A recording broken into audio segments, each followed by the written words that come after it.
Hai, welcome to Artocles. Saya berharap yang sedang berpuasa masih aman dan semoga bisa lancar sampai lebaran ya. Buat yang ngerasa lagi puasa dan gak cocok sama tema video saya, gak apa-apa di skip aja dulu atau simpan buat ditonton setelah berbuka nanti. Tapi saya yakin sih cerita nyata begini bikin penasaran dan nyimaknya gak akan bikin kamu batal. Saya udah rangkum sesopan mungkin, tetap semangat ya menjalankan ibadahnya. Maaf kalau ganggu bentar, mau ngiklan gak nyampe semenit boleh ya? Hayo, siapa yang belum subscribe nih sama channelnya Mabar Kriminal yang super seru dan bikin kaget pembahasannya? Emang mantep ya bang channelnya? Udah pastilah, karena berita dan penelusurannya bener-bener bikin penasaran sampai ke akhir video dan tentu aja editannya ngebawa kamu larut ke cerita yang sedang dijelaskan dengan teliti. Satu persatu videonya kalian nikmati deh, bakal ngalir dan hanyut dengan penyajian yang bisa ngebuka wacana kamu dalam dunia kriminal. Namanya aja channel Mabar Kriminal, ya udah pasti layak untuk jadi salah satu yang wajib kamu subscribe sesegera mungkin. Jangan bingung soalnya link udah saya sematkan di kolom komentar. Habis dari sini langsung ke sana.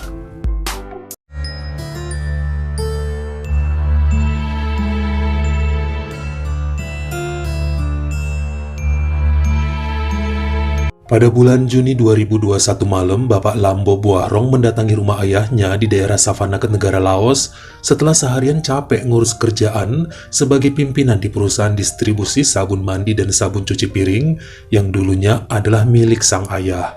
Alasan dia ke sana malam itu untuk memperkenalkan pada bapaknya seorang wanita usia 28 tahun yang bernama Malia Panyakeo yang baru aja sebulan kerja sebagai sekretaris sekaligus bantu bagian sales. Dia bangga-banggain si Malia karena kerjanya bagus dan cekatan, sekaligus mau minta izin jikalau perempuan itu boleh yang ngawasin usaha mereka untuk 2 minggu ke depan karena Pak Lambo akan nganter istrinya berobat ke ibu kota Vientiane berhubungan dengan penyakit dalam. Sang ayah bernama Kamsan Buahrong ternyata nggak keberatan dengan keinginan ini.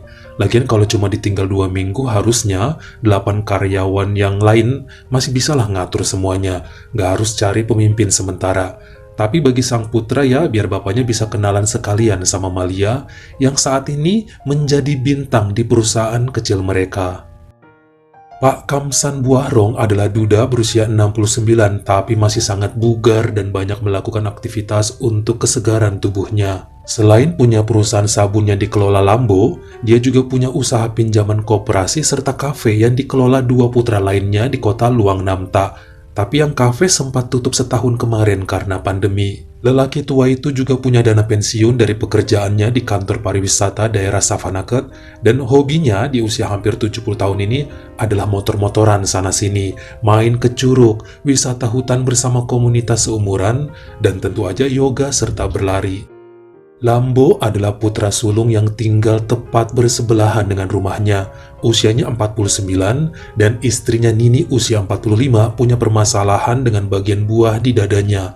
Ada penyakit, makanya sering berobat ke Vientiane serta ikut perawatan juga di Savannakhet untuk kesehatannya. Mereka punya putra bernama Marco usia 21 tahun yang masih berkuliah di Universitas Negeri Savannakhet dan sangat perhatian pada kakeknya. Sering mampir ke rumah Pak Kamsan ya karena sebelahan juga dan tiap minta duit pasti dikasih. Marco juga aktif dalam bermusik, punya grup band sebagai drummer dan apapun permintaannya pada sang kakek termasuk ngebeliin alat musik dan mobil dengan segera dibelikan tanpa pikir panjang. Tapi dia nggak manja, seandainya apa yang diminta nggak dikabulkan sama Pak Kamsan juga nggak bakal dipaksa. Emang kakeknya aja yang baik dan langsung satset.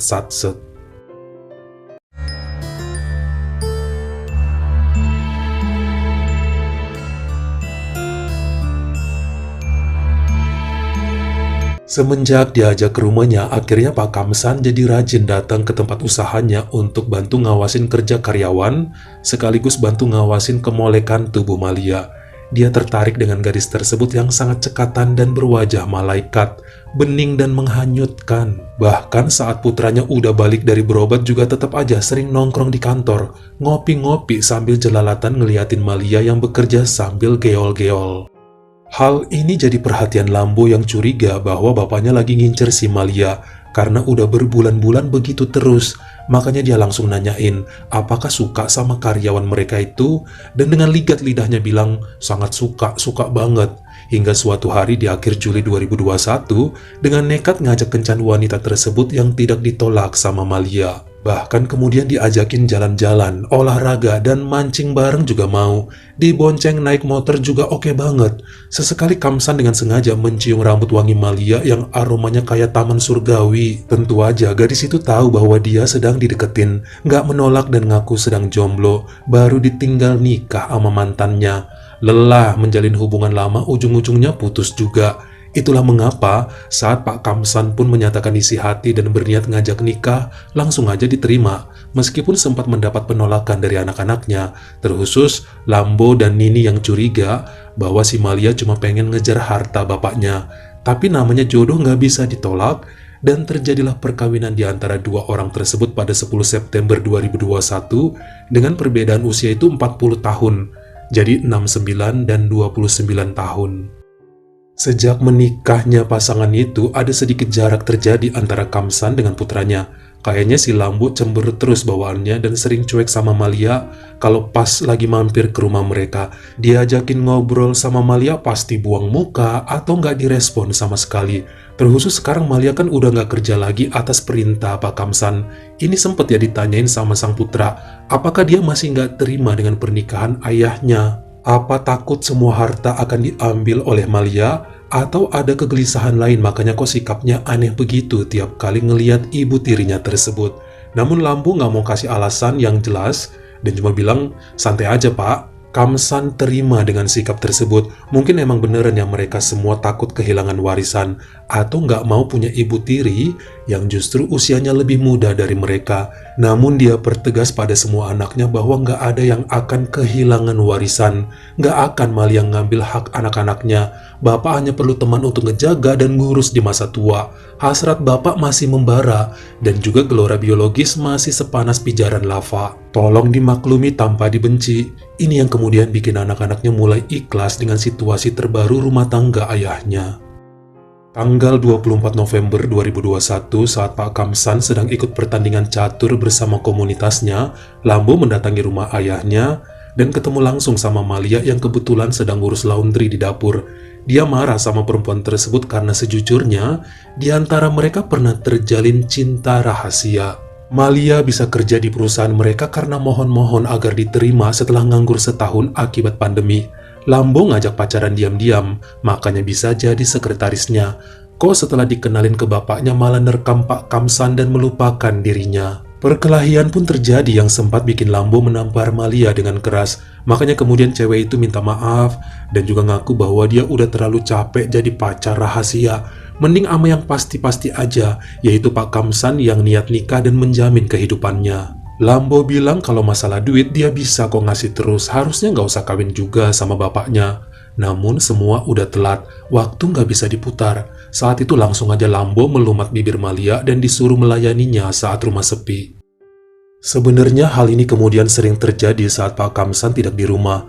Lambo ngerasa cemburu sih kalau ngebayangin si Malia sedang memuaskan bapaknya. Tapi apa mau dikata, sudah sah jadi ibu tiri. Sementara Malia ngerasa dia ikhlas aja diperlakukan begitu. Toh baik Pak Lambo dan Kamsan gak pernah pelit ngasih uang, karena dia pun wajib transfer duit bulanan untuk adiknya di kampung Atape yang masih sekolah. Lagian kalau emang pas capek selalu ditolak seandainya Pak Lambo maksa untuk dipuaskan. Gak berani main kasar lagi karena Malia ngancam akan lapor sama Bu Nini atau ke Pak Kamsan jika berani nampar pipi. Ini yang kemudian terlihat oleh sang putra Marco suatu siang di bulan Februari 2022. Dia mau nyari kakeknya, ternyata rumah kosong. Hingga terlihatlah sang ayah sedang main kuda-kudaan sama Malia. Dia langsung kabur saat itu supaya nggak ada yang tahu. Namun besokannya malah mendatangi perempuan tersebut sambil nangis-nangis. Kenapa tega mengkhianati kakeknya dan malah main sama ayah? Kurang baik dan setia apa coba sang kakek sampai-sampai Malia tega berbuat gitu. Ayah dan anak diembat sama dia kok kayak nggak punya rasa. Makanya kemudian perempuan itu minta maaf pada Marco. Dia bilang bahwa dirinya dipaksa oleh Pak Lambo dan udah berusaha kok menolak. Intinya tolong jangan ngadu ke siapapun, takutnya Opa Kamsan kaget dan bisa koit kalau dengar kabar itu. Atau bisa aja mamanya makin sakit kalau tahu tabiat bapaknya. Mohon untuk Marco nggak ngadu pada siapapun mengenai apa yang dilihatnya. Pokoknya Malia janji akan menghindari ayahnya jika datang lagi untuk minta kepuasan. Justru 2 hari kemudian pada 20 Februarinya, Marco jadi sering datang ya ke sana minta makan, minta dimasakin dan bercanda aja bareng Malia serta kakeknya. Nah, saat sang kakek tidur dalam kamar, baik siang atau malam, Marco dengan nekat memeluk serta mengecup bibir nenek tirinya itu.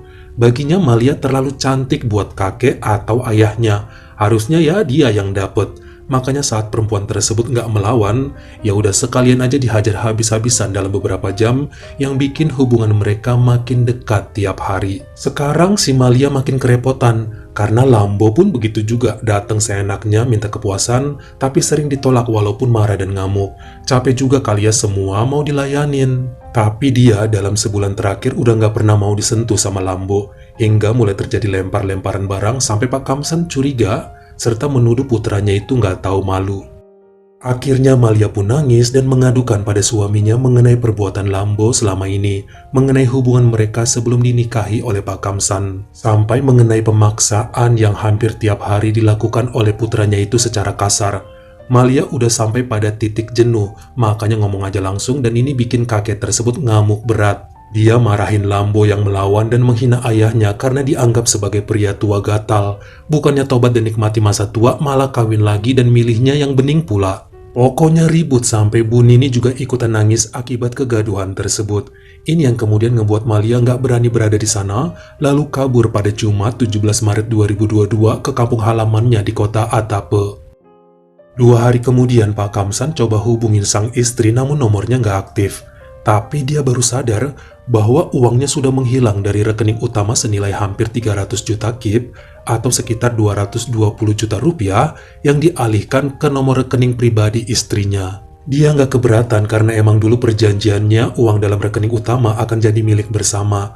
Tapi kalau pakai ditransfer ke rekening pribadi Malia ternyata aneh juga pikirnya. Parahnya lagi, saat ngecek ke berangkas ternyata beberapa dokumen kepemilikan rumah, tanah bangunan perusahaan, serta 2 buah mobilnya hilang dari sana. Masih positive thinking, belum tentu juga yang ngambil si Malia. Makanya coba nanyain ya ke Lambo yang kaget dan mulai terjadi pertengkaran lagi karena nggak terima dituduh macem-macem. Saking serunya berantem sampai akhirnya kelewat batas. Dari tinju-tinjuan hingga menggunakan pisau yang coba dilerai sama Nini. Gak bisa terelakkan kakek itu kalah dengan luka tusukan di bagian pinggang sebanyak 6 kali. Dia dilarikan ke Rumah Sakit Internasional Savannakhet lalu mendapat perawatan selama 4 hari. Namun kemudian takdir berkata lain hingga kakek Kamsan pun menghembuskan nafas terakhir pada Rabu 23 Maret 2022.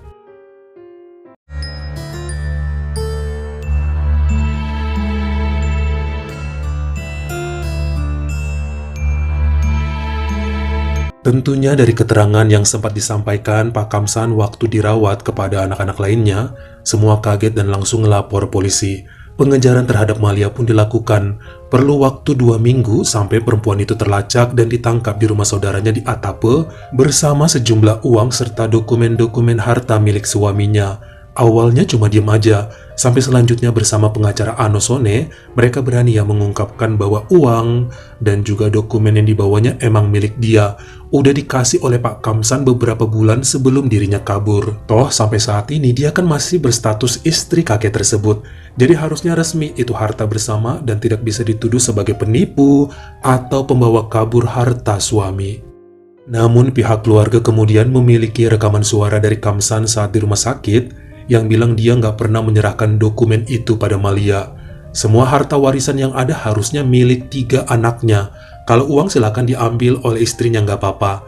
Namun nampaknya perempuan itu tetap aja menganggap dokumen rumah, perusahaan dan mobil-mobil adalah jatah dia. Dia kan istri sah, ada bukti surat nikah kok sebagai penguat. Bahkan kemudian di pengadilan dengan lantamnya, Malia ngebuka kedok keluarga Buahrong yang dianggap buas sama kemolekan dan kebahenolan tubuhnya. Pak Kamsan harus dilayanin, Pak Lambo juga sama aja, bahkan jorok banget kalau main dan seringnya berbuat kasar. Tidak terkecuali sang cucu Marco yang masih umur 21, tapi geloranya membara, udah kayak kuda jantan ngelihat peri kecil yang pemalu. Malia bahkan punya bukti video yang direkam saat mendapat perlakuan tercela dari Lambo dan putranya yang bikin ayah anak ini akhirnya ikut terseret dalam pengadilan. Bagi Marco, dia pikir bahwa Malia pun menyukainya sebab nggak pernah maksa. Semua terjadi karena suka sama suka. Pemuda itu menangis ya di persidangan, lalu berharap tidak dianggap sebagai penjahat, sebab dari bukti chat juga kan beberapa kali justru nenek tirinya itu yang nyuruh datang ke rumah untuk bercinta. Kok jadi kayak gini? Apa-apaan ini? Sampai pada hasil keputusannya per hari Rabu 10 Agustus 2022, akhirnya hakim dan juri di Pengadilan Tinggi Wilayah Savannakhet menyatakan bahwa Lambo Boahrong bersalah atas penyerangan terhadap ayahnya sendiri dengan menggunakan senjata tajam sampai merenggut nyawanya. Tambahan juga atas perbuatan memaksa hubungan tercela pada Malia. Sampai kemudian lelaki berusia 50 tahun tersebut pun terkena hukuman 20 tahun kurungan. Malia juga mendapat vonis penipuan serta perbuatan tercela. Dia dianggap tidak berhak mengambil uang dan berbagai dokumen harta dengan seenaknya, meskipun statusnya saat itu istri dari Pak Kamsan. Malia menerima hukuman 4 bulan penjara dan semua harta dibalikin pada keluarga Boahrong. Sementara Marco terbebas dari tuduhan karena tidak terbukti melakukan paksaan saat berhubungan dengan Malia. Belakangan juga ketahuan ya bahwa Malia hanya menjalani masa tahanannya 30 hari. Setelahnya bebas bersyarat dan mendapat harta gonogini senilai 100 juta kip atau sekitar 75 juta rupiah karena dia kan belum memiliki anak dari Pak Kamsan, jadi dianggap nggak punya beban tanggungan. Bagaimana menurut kamu? Apa setuju jika Malia harusnya bebas yang ngebawa uang dan dokumen harta keluarga Boahrong? Karena statusnya toh kan emang istri sah Pak Kamsan. Dan sebagai janda dari lelaki itu, apa wajar cuma ngedapetin 75 juta rupiah? Kalian komen di bawah.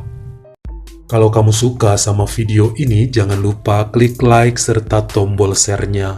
Buat yang baru pertama kali mampir, atau udah sering mampir tapi belum berlangganan, jangan lupa ya, klik dulu tombol subscribe, dan juga dinyalain notifikasinya. Supaya lain kali kalau misalnya saya upload video baru, kamu jadi orang pertama yang tahu. Follow juga Instagram saya jika berkenan di Artokels, S-nya 2. Dan jangan lupa untuk nontonin semua video saya yang lainnya. Ingat ya, tetap jaga jari dan juga lidah kita supaya nggak nyakitin hati orang lain. Terima kasih.